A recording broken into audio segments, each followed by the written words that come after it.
Which educational institution in Odisha has been ranked 24 in the NIRF ranking?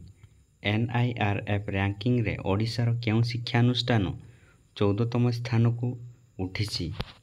Option A SOA, option B KIIT, option C NIT Rourkela, option D IIT Bhubaneswar. ଏହାର ସଠିକ ଉତ୍ତରଟି ହେଉଛି option A SOA. 26ରେ ଥିବା ଶିକ୍ଷା ଅନୁସନ୍ଧାନ ବିଶ୍ୱବିଦ୍ୟାଳୟ ଏ ବର୍ଷ 24ତମ ସ୍ଥାନକୁ ଉଠିଛି। Kalinga Institute of Industrial Technology KIIT ବିଶ୍ୱବିଦ୍ୟାଳୟ ଉନ୍ନତ ପ୍ରଦର୍ଶନ କରି 28ତମ ସ୍ଥାନ ଅଧିକାର କରିଛି। NIT ରାଉରକେଲା 34ତମ ସ୍ଥାନକୁ ଉନ୍ନତି ହୋଇଛି। ଶ୍ରେଷ୍ଠ 100 ବିଶ୍ୱବିଦ୍ୟାଳୟ ବର୍ଗରେ ଓଡ଼ିଶାରୁ 2ଟି ବିଶ୍ୱବିଦ୍ୟାଳୟ ସ୍ଥାନ ପାଇଛନ୍ତି। ସୋଆ ଗୋଟିଏ ସ୍ଥାନ ଉପରକୁ ଉଠି 14ତମ ଓ କିଟ୍ 15ତମ ସ୍ଥାନକୁ ଉନ୍ନତ ହୋଇଛି।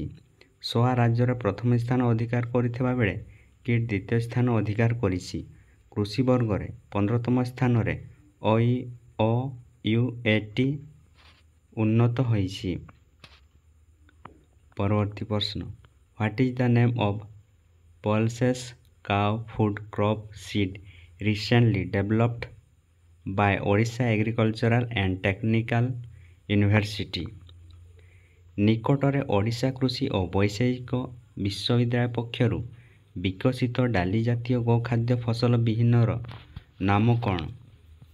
Option A Prathama, option B Chandrama, option C both A and B, option D none of the above.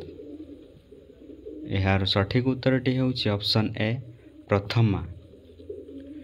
Odisha କୃଷି ଓ ବୈଷୟିକ ବିଶ୍ୱବିଦ୍ୟାଳୟ ପକ୍ଷରୁ ବିକଶିତ ଡାଲି ଜାତୀୟ ଗୋଖାଦ୍ୟ ଫସଲ ବିହନ ପ୍ରଥମାକୁ ପ୍ରଧାନମନ୍ତ୍ରୀ ଉନ୍ମୋଚନ କରିଛନ୍ତି। ଏହା ଦେଶରେ ପିଲି ପେସାରର ସର୍ବପ୍ରଥମ କିସମ ଅଟେ।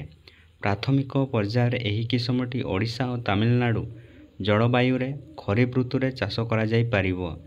ପ୍ରଥମାରୁ ଉତ୍ପାଦିତ ଗୋଖାଦ୍ୟରେ 17% ପୁଷ୍ଟିସାର ଓ ସମପରିମାଣର ତନ୍ତୁଜାତୀୟ ପଦାର୍ଥ ରହିଥିବା ନେଇ OUAT ପକ୍ଷରୁ ସୂଚନା ଦିଆଯାଇଛି।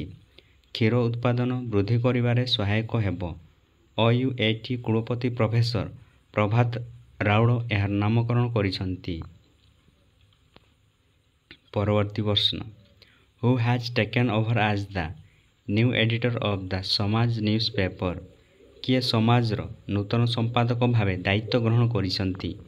Option A Prabhat Mishra, option B Gopal Mahapatra, option C Tathagata Satpathy, option D none of the above.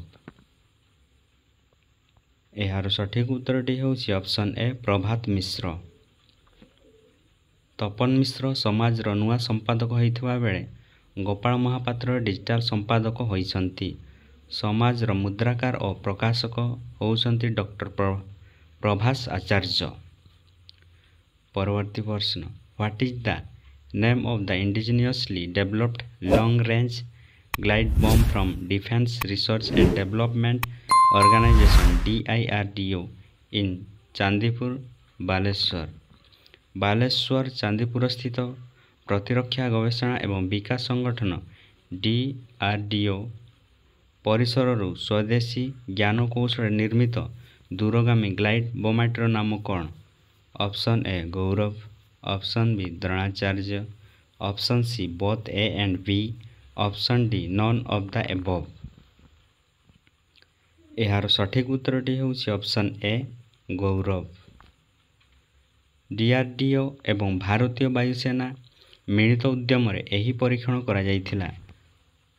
1000 କିଲୋଗ୍ରାମର ଏହି ଦୂରଗାମୀ ଗ୍ଲାଇଡ୍ ବୋମା ଭାରତୀୟ ବାୟୁସେନାର ଯୁଦ୍ଧ ବିମାନ ସୁଖୋଇ 30ରୁ ନିକ୍ଷେପ କରାଯିବାର ନିର୍ଦ୍ଧାରିତ ସମୟରେ ଧାମରା ସ୍ଥିତ ହ୍ୱିଲର ଦ୍ୱୀପରେ ଥିବା ଲକ୍ଷ୍ୟସ୍ଥଳକୁ ଭେଦ କରିଥିଲା।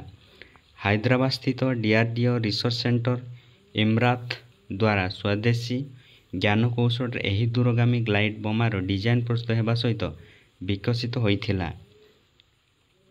ଭାରତର କେନ୍ଦ୍ର ପ୍ରତିରକ୍ଷା ମନ୍ତ୍ରୀ ରାଜନାଥ ସିଂ, DRDO ଅଧ୍ୟକ୍ଷ ହେଉଛନ୍ତି ଡକ୍ଟର ସମୀର ଭି କାମାତ।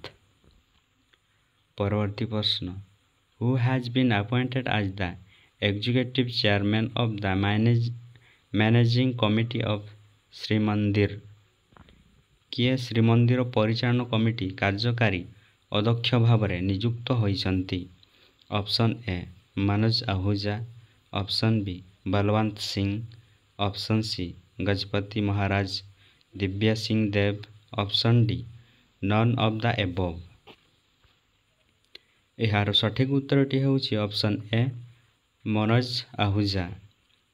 ଆଇନ ଅନୁଯାୟୀ ପରିଚାଳନା କମିଟିରେ ଗଜପତି ମହାରାଜ ଅଧ୍ୟକ୍ଷ, ପୁରୀ ଜିଲ୍ଲାପାଳ ଉପାଧ୍ୟକ୍ଷ ଏବଂ ମନ୍ଦିର ପରିଚାଳନା ସଦସ୍ୟ, କୋଷାଧ୍ୟକ୍ଷ, ଆୟୁକ୍ତ, ଅନ୍ୟ ସେବାୟତ ଏବଂ ମୁକ୍ତି ମଣ୍ଡପର ସଦସ୍ୟ ଏହି କମିଟିରେ ରହିଛନ୍ତି।